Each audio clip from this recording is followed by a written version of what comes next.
everyone. I hope you are doing well. Welcome to your personal coach.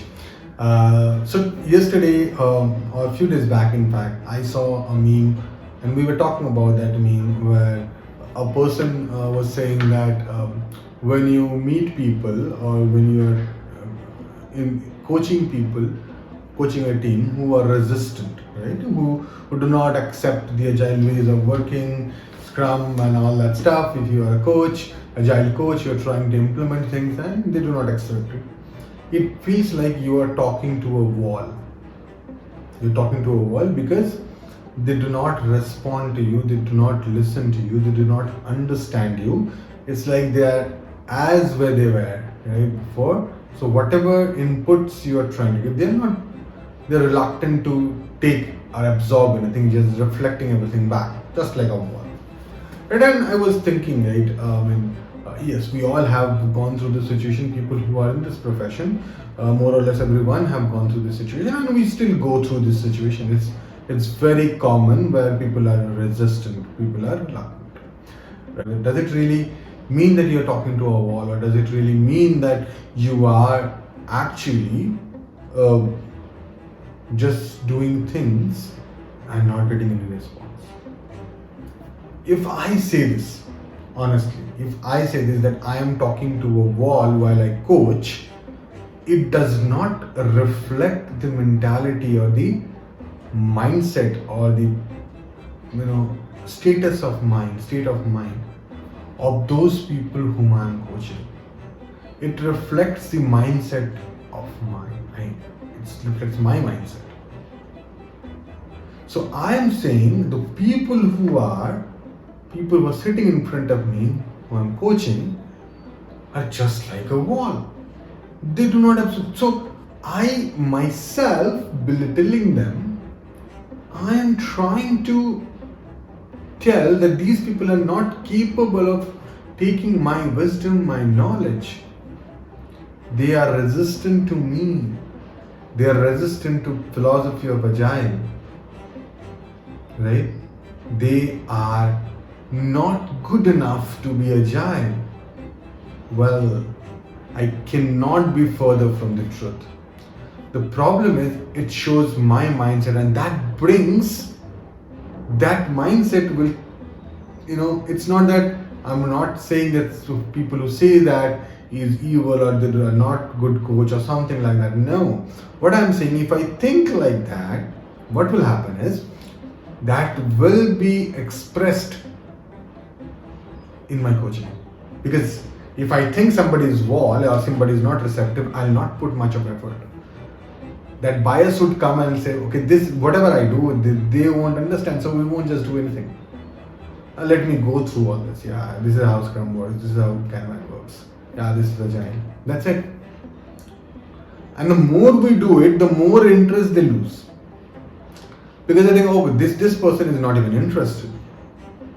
So it's a never-ending loop, right? So the moment we think, look, that they are resisting, remember they're not resisting you. They're not resisting an agile coach. They are not resisting Agile. They have nothing to do with all of these. They are resisting why you are there, right? So they all have different needs, they all have different things going on in their mind. Some think, okay, maybe we were doing bad, that's why there is an agile coach and we're trying to go agile. Everything was good, everything was great. Some would think, oh, they're trying to snatch control away from me.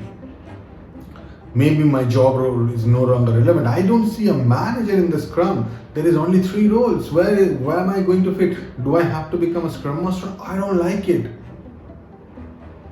There are so many emotions, there are so many things going on about the why, because it's not clear, and you are going there and saying, let's learn Agile. That's not going to help, my dear. It's never going to help. And if we do this, I'm sure if I am doing it, I am more of a wall than them, because I do not really understand what's going on there. They say we need to listen carefully, active listening. Listen what they are not saying. And that's exactly what they're not saying. They would never say. We need to understand. We need to meet them where they are, right? And every team's journey is different, every person's journey is different. So first of all, if you think they are resistant to the why. They don't really understand the change. Why are we changing? And no matter how much glory of Agile you talk about, they will not be convinced, because that's not what they want to hear. And that's very practical. Just for an example, if I think that I'm sitting there and all good, I am enjoying a vacation, and all of a sudden somebody comes and says, go and do this work. I said, look, I'm not going. I'm vacationing, right? Why do I need to go?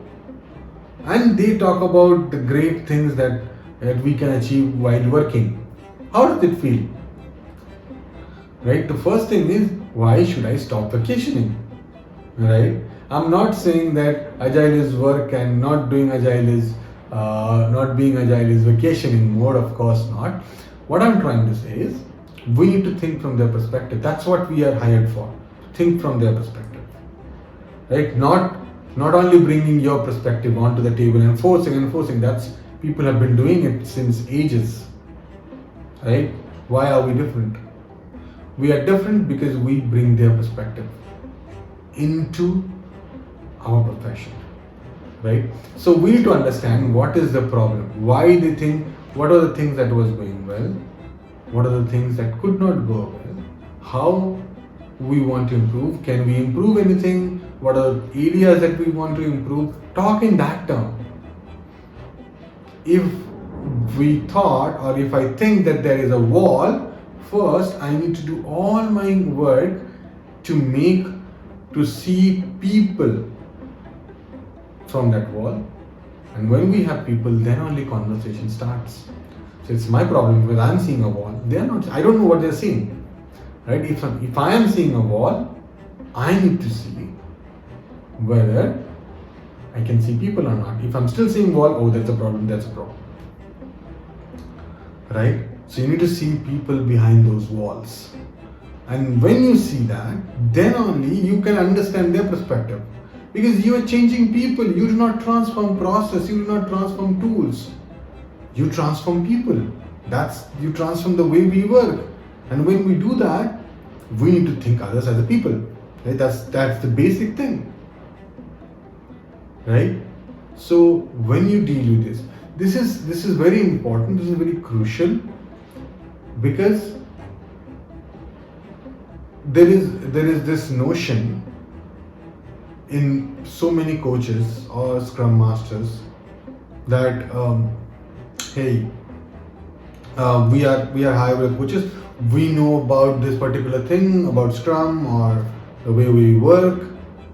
We have done a certification course, and we go and we'll tell them. They will understand from us. They'll realize, how important Scrum ceremonies are. Yes, how important estimation is. How important it is to break stories into user stories. And boom, they will do it. And job done. That would have been the easiest thing. And trust me, when we don't know, when we don't really get into the piece of the work of an agile leader, we think it's one of the easiest job to do. And with that expectation, we go there and then we fail. Because we don't really understand what's going on. Our job is not to go and tell all those things that are written in the book. They can read it, right? They can read it in the era of artificial intelligence. Why do we need parrots to tell things that are written somewhere? An artificial intelligence tool can do it. What you can do it, that AI cannot do it, is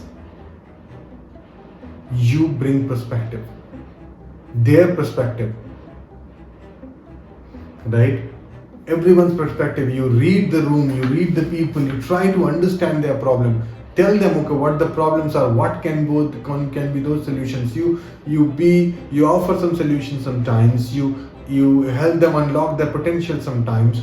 you mentor this and you hold their hand. Sometimes there are so many things that needs to be done in order to move this journey. It's not a journey where you go and implement Scrum on day 1, on day 7. Yes, we have achieved. Now let's improve that. How the life does not work like this. The project, the transformation, it doesn't work like that. Because we don't really understand what's going on, we keep doing these things. Nobody, if you go there and nobody is going to say this, nobody going to understand and accept you as you are, like a messiah of Agile. No, that's not going to happen. It doesn't happen to the big transformation leaders as well, right?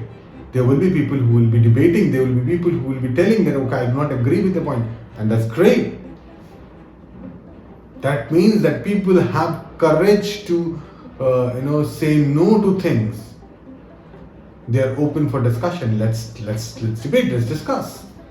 Let's discuss their problem. They understand. Try to understand what are things that you need to know before that happened before you came. Everything come into the perspective.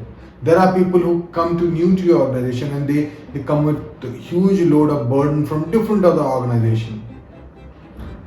The Agile might have been doing something very mechanical, as I keep saying, right? And they might come with that expectations and they say, okay, wait, we are talking about something else here. We are talking about solving our problems.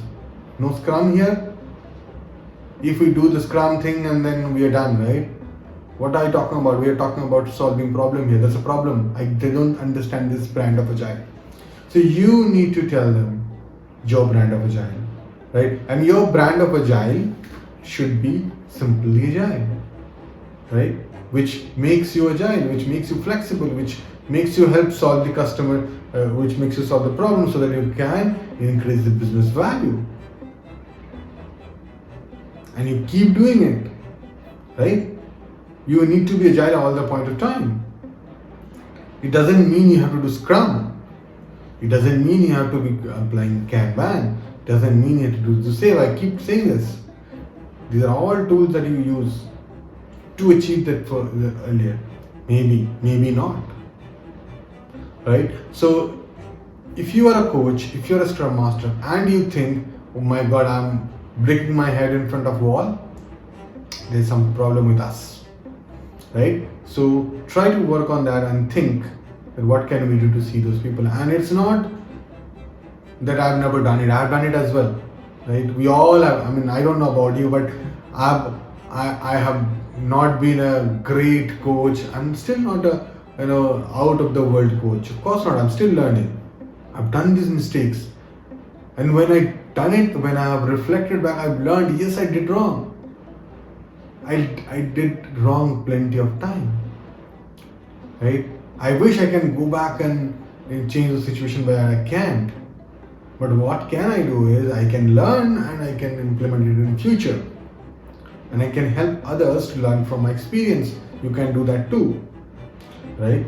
So, whenever you think there's a problem, there is a resistance, you don't see people, try to see people first.